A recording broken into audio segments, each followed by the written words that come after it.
د کور د اصلاح لپاره قوانین بیانېدل. پای کې مخکې 14 حکم بیان شو د صلات او د منځو چې قاضي صاحب مسائل دې شروع کړي دي خو سینه چې منځ نه قضا شي. الله رب العالمین مخکې آیات کې ترغیب ورک منځ طرف ته چې د منځ حفاظت وکړي.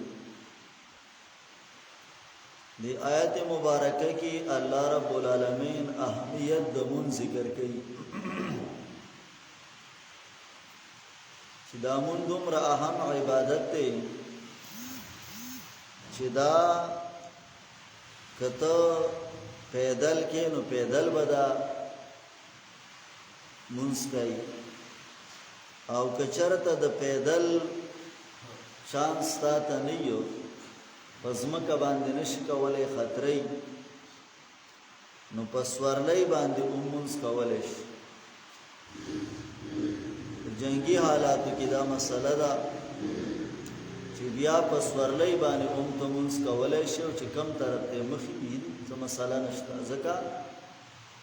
ټول طرفونه د چا دي د الله دي. اينما تولوا فثم وجه الله. کم طرف تم چې ګرځي نو هغه طرف ته د الله ذات دی. د الله نه خو پناه کېدل آسان نشي. نو الله وی کې یریږي تاسو د دشمن نه یا د بل سم مسلې دتا نو پیدل منځ وکي کني نو پسورلای باندې وکي او کله چې په امن شي یره ختم شي کاغه د دشمن دا او کاغه د زناورو دا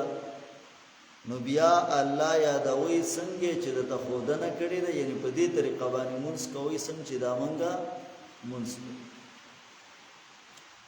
تاسو ته مخکې پته نه و الله رب العالمین علم درک پوهه درکړه اوس مونږ په دغه طریقه باندې کوي. نو آیت مبارکه کې اهمیت د مونږ دې چې مونږ دومره اهم عبادت دی چې دا په یو طریقه کې معاف نه دی ګوري او په یو وخت کې معاف نه دی ان تر دې پوري که چرتا یو سړی بیمار دی ودرېدل نشي نو دی به پناستا کوي که پناسته نشي کولای نو پملاسته به کوي نو که پملاسته نشي نو په اشاره باندې به کوي. صحیح ده که او داس ولا بد دی یا وبنشتا یا ډاکټر ویلی چې بای وب باندې استعماله یا دا چې وبد سره شتنه دومره لري دي نو چې دته تکلیف ته پاږي کې نو الله وی بغیر او دسا یعنی تیمم به سبقای تیمم بغیر ولکه ماپ کېدل پکې نشته. جنگي حالات دي رستو راضي صلات الخوف چاغه د یری منځ دی او په حالات د یره کې په څه طریقه باندې منځ کې نو امام بخاری امام ابو داود رحمهم الله تعالی هغه تقریبا 14 سورتونه هغه چې کم دینو سدي هغه ذکر کړی دي چې صلات الخوف یعنی منځ د یری هغه بسنګ کې یو سورت هغه د کم چې قران کریم ذکر کړی دی چې قران وای ان خفتم یفتنکم الذین کفروا که تاسو یریږئ چې کافران تاسو په پیتنه کې وګورځي نو منځ به بیا پرېګه دي نه طریقې د تخی چې په کومه طریقه باندې به کې نو په هغه طریقه باندې به منځ کې یو ډله به تاسو سره ودرېږي چې یو رکعت وکړي نو هغه به دشمن ته لاړ شي او یو ډله خو به دشمن ته ولاړی د وسلې سره. یو طریقه پکې دا ده کله چې هغه الته کې دا یو رکعت امام سره وکړو دا ولاړ شي دشمن ته به ودرېږي او هغه ډله براشي نو د امام سره به دویم رکعت وکړي د امام به دویم شي او د دی به اولنی شي بیا هغه کومه دا ډله به بیا لاړ شي دشمن ته به ودرېږي او هغه براشي نو هغه به ځان له یو رکعت پوره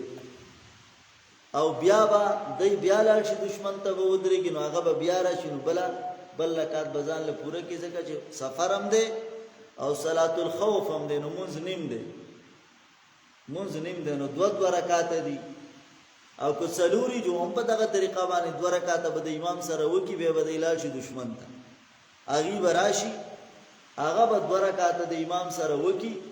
بیا باغی بیا لا شو هغه براشي کوم چې اوله ډله و هغه به 2 رکعاته ځان لسکی هغه برابر کی او دغه بل ډله به بیا راشي 2 رکعاته به برابر کی. بعض علما قاضي ابو یوسف سے او داسې نور علما غ ذکر کوي چې دغه طریقه به کوي چې په امام پسې بټول صفونه ودرېږي. مثال تور 2 صفه خلق دي دا یو صف چې دی اولنې صف چې امام سره کم ولاړ دی نو امام سره ورکوع او سجدې له دیلا شي او د غبل صف پر ولاړی چې کله دشمن قبله طرف ته دی صحیح ده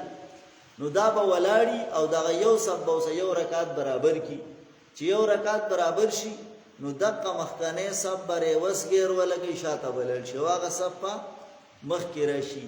نو دویم رکعت به د امام سره بیا اغي وکي او دغه اولنې صف والا چې کوم شاته تللی دي نو هغه باندې ولاړی خیال دې هغه به الته کې معلومات کې ځکه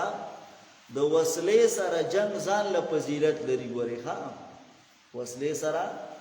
د دیو جن مجاهد تدام ترتیب دی چې خیر دې بوټانو سره ودرېګا مجاهد تدام اجازت ته چې وسلې سره ودرېګا چې تا سره وسلې نو یو منس په 70 باندې یو منس پاویا باندې خیال دې زکه چې ته برابر او مطلب دا دی چې تیار ولاړی اسنه چې